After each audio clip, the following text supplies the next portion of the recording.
Hoje nós vamos mergulhar em um dos períodos mais turbulentos e, francamente, dramáticos da história do Reino de Judá. É uma crônica sobre sucessão real, marcada por uma infidelidade profunda, uma ameaça quase fatal à linhagem de Davi e, no final, uma restauração da aliança que é simplesmente surpreendente. Para entendermos bem essa história, nós a dividimos em 3 atos.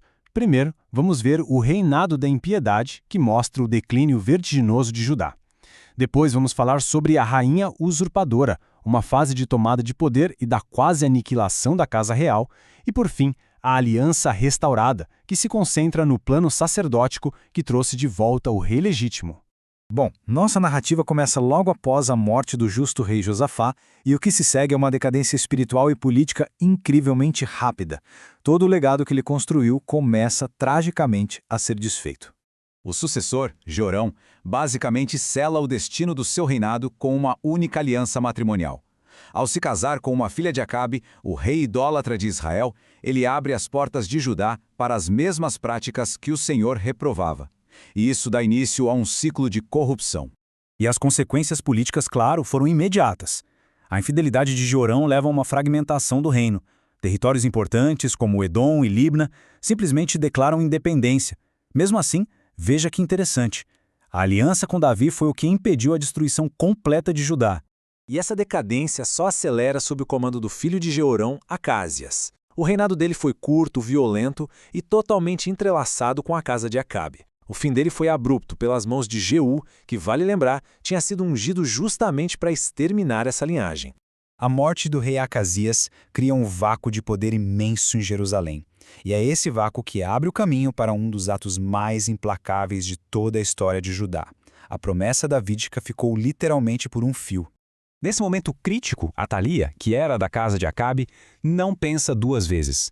Para consolidar o próprio poder, ela usurpa o trono e ordena o extermínio de todos os possíveis herdeiros, uma tentativa clara de apagar a linhagem de Davi da história.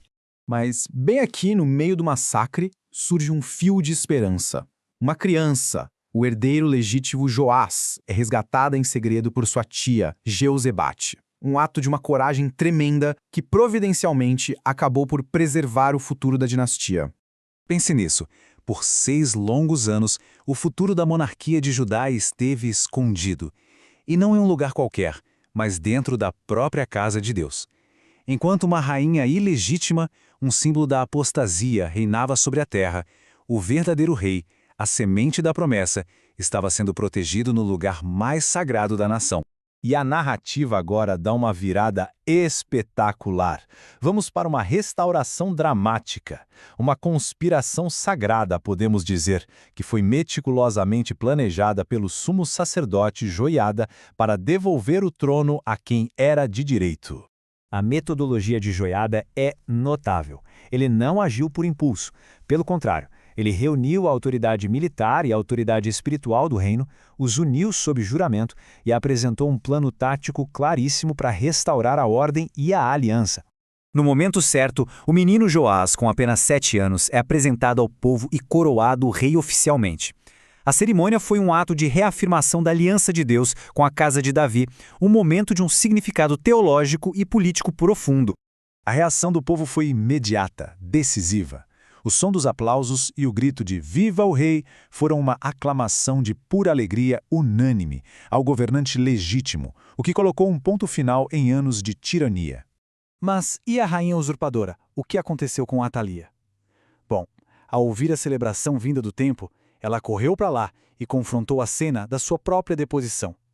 O reinado dela havia chegado a um fim abrupto. Diante do rei recém-coroado, o clamor dela de traição soa irônico, não? Justo ela, a traidora? Ela foi capturada e executada, colocando um fim definitivo ao seu governo tirânico. Joiada, então, solidifica essa nova era, estabelecendo 2 alianças críticas. A primeira, vertical, entre o Senhor, o rei e o povo, para restabelecer a relação teocrática da nação, e a segunda, horizontal, entre o rei e seus súditos, para reconstruir as bases da sociedade na lealdade e na justiça. O resultado imediato dessa restauração foi uma purificação espiritual da terra. Num ato simbólico muito poderoso, O povo destruiu o templo de Baal e seus ídolos, removendo os símbolos da apostasia que vieram com a casa de Acabe. O reino estava agora nas mãos de um rei de 7 anos de idade. O longo reinado dele, de 40 anos, começou sob a tutela e a sabedoria do sumo sacerdote Joiada. Foi de fato um novo e esperançoso começo para Judá. Então, qual é a lição que fica dessa história tão turbulenta?